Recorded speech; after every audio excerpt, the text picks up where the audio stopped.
Hello everyone, आप सभी का स्वागत है हमारे यूट्यूब चैनल पर। आज का हमारा टॉपिक है movement along the demand curve और चेंज इन क्वांटिटी डिमांडेड। चलिए अपने टॉपिक को स्टार्ट करते हैं।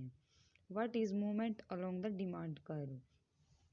When the amount demanded of a commodity changes as a result of change in its own price while other determinants of demand like income, taste, and price of related goods remain constant.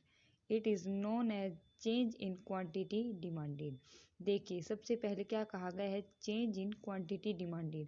अब quantity demanded के बारे में क्या कहा गया है कि जो हमारी डिमांड है उसको अफेक्ट करने वाले जो भी फैक्टर्स होते हैं उनमें से प्राइस को छोड़कर बाकी सभी फैक्टर्स को कांस्टेंट रखा गया है। उनमें किसी भी प्रकार का कोई चेंज नहीं किया जाएगा। लेकिन जो हमारा प्राइस है उसे एक वेरिएबल फैक्टर माना गया है और उस प्राइस में चेंज करके ही क्वांटिटी डिमांडेड को अफेक्ट किया जा सकता है।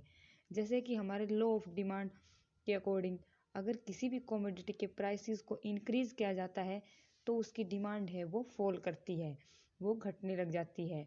अगर किसी भी कमोडिटी के प्राइसेस को कम किया जाता है तो उसकी डिमांड है वो इंक्रीज करने लग जाती है। यही हमारा लॉ ऑफ डिमांड होता है। और जब केवल किसी भी कमोडिटी के प्राइसेस में चेंज करके उसकी डिमांड को अफेक्ट किया जाता है और बाकी सभी फैक्टर्स को कांस्टेंट रखा जाता है तब हम उसे movement along the demand curve कहते हैं। और हमारा जो movement along the demand curve होता है उसके दो टाइप होते हैं। एक होता है expansion of demand and second is contraction of demand. अब हम इन्हीं दो टाइप्स को वन बाय वन स्टडी करते हैं। सबसे पहले हम स्टडी करते हैं एक्सपेंशन ऑफ डिमांड। हमारा नेक्स्ट पॉइंट है expansion of demand. When the quantity demanded of a commodity rise due to fall in its price other things remaining the same, it is called rise in quantity demanded और expansion of demand. अब बिल्कुल ही simple words में कहा गया है कि expansion of demand क्या होता है। हमने लॉ ऑफ डिमांड को अच्छे से अंडरस्टैंड किया है। अगर किसी भी कमोडिटी के जो प्राइसेस हैं अगर वो बढ़ने लग जाते हैं तब उसकी जो डिमांड है वो फॉल करती है और अगर प्राइसेस है वो घटने लग जाते हैं तो उसकी डिमांड है वो इंक्रीज होने लग जाती है। लेकिन यहाँ पर बाकी जो अदर फैक्टर्स हैं उन सभी को कांस्टेंट रखा गया है। यहाँ पर केवल प्राइसेस के इफेक्ट को ही कंसिडर किया गया है। जैसा कि हमने नीचे एक ग्राफ और शेड्यूल से भी इसको अच्छे से एक्सप्लेन किया हुआ है। यहाँ पर हमने एक्सपेंशन ऑफ डिमांड कर्व को एक डिमांड शेड्यूल और डिमांड कर्व की हेल्प से अच्छे से एक्सप्लेन किया है। जैसा कि हमने डिमांड शेड्यूल में दिखाया गया है कि एक साइड तो प्राइसेस को दिखाया गया है और दूसरी साइड क्वांटिटी डिमांडेड को दिखाया गया है। जैसे कि अगर प्राइसेस 100 रुपये पर केजी होते हैं तब उसकी डिमांड 1 केजी होती है। अगर उसके प्राइसेस को घटाकर 90 रुपये पर केजी कर दिया जाता है तब उसकी डिमांड है वो 1 केजी से बढ़कर 2 केजी हो जाती है। और इसी प्रकार जैसे जैसे प्राइसेस घटते जाते हैं वैसे वैसे उसकी डिमांड है वो इंक्रीज होती जाती है। और इसी डिमांड शेड्यूल से हम अपने लॉ ऑफ डिमांड को एक कर्व की सहायता से भी अच्छे से अंडरस्टैंड कर सकते हैं तथा एक्सपेंशन ऑफ डिमांड को हम अच्छे से समझ सकते हैं।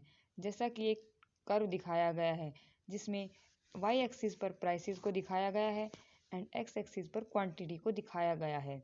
जैसे कि एक्स एक्सिस पर 1 KG, 2 KG, 3 KG, 4 and 5 KG जो क्वांटिटीज़ को शो किया गया है।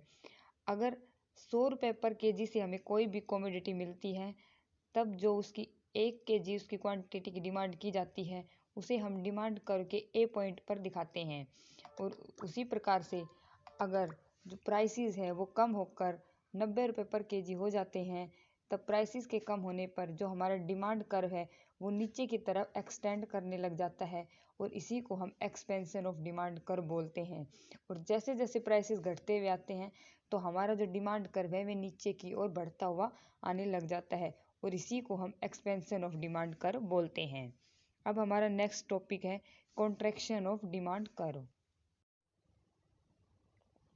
Contraction of demand. Contraction of demand or fall in quantity demanded refers to decrease in quantity demanded of a commodity as a result of rise in its price, other things remain the same. Contraction of demand या फिर fall in quantity demanded के बारे में कहा गया है कि decrease in quantity demanded, हमारी जो क्वांटिटी डिमांडेड है उसमें डिक्रीज हो जाता है as a result of rise in its price. जो उस कमोडिटी के खुद के जो प्राइसेस हैं वो अगर बढ़ने लग जाते हैं तब उस कमोडिटी के डिमांड है उसमें डिक्रीज हो जाता है, और बाकी जो अदर फैक्टर्स हैं उन सभी को यहाँ पर कांस्टेंट रखा जाता है। अब कॉन्ट्रैक्शन ऑफ डिमांड को हमने एक डायग्राम और एक टेबल्स की हेल्प से भी अच्छे से अंडरस्टैंड किया है।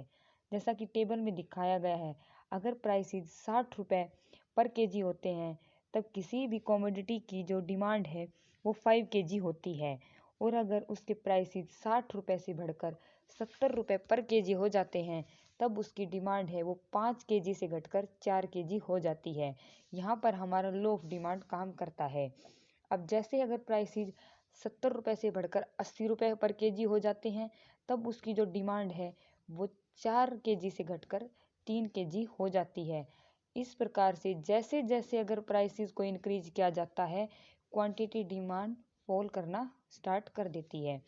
अब इसी को हम कॉन्ट्रैक्शन ऑफ डिमांड बोलते हैं।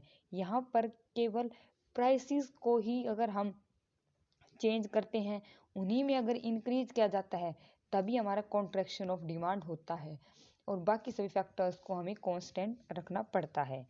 अब हम इस कॉन्ट्रैक्शन ऑफ डिमांड को एक फिगर की हेल्प से भी अंडरस्टैंड करते हैं।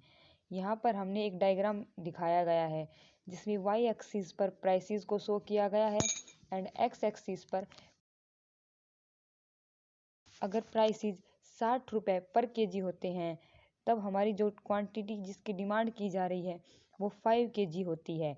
यहाँ पर हम अपने डिमांड करके ए पॉइंट पर होते हैं, और अगर जैसे जैसे अगर हम अपनी प्राइसेस को इंक्रीज करते जाते हैं तब जो हमारा डिमांड कर्व है वो ऊपर की तरफ कॉन्ट्रैक्ट करने लग जाता है। जैसे कि अगर प्राइसेस 70 रुपये पर केजी हो जाते हैं तब हमारा जो हम अपने डिमांड करके ए पॉइंट से बी पॉइंट की ओर शिफ्ट करने लग जाते हैं। इसी तरह से अगर जैसे जैसे हम अपने प्राइसेस को बढ़ाते चलते हैं हमारा जो डिमांड कर पर हम सेम डिमांड कर पर ऊपर की तरफ शिफ्ट होते चले जाते हैं, उस पर हम मूवमेंट करने लग जाते हैं। इसी को ही हम कॉन्ट्रैक्शन ऑफ डिमांड कर कहते हैं। अब हमारे कॉन्ट्रैक्शन ऑफ डिमांड कर में हम अपने सेम डिमांड कर पर ऊपर की तरफ शिफ्ट करते हैं।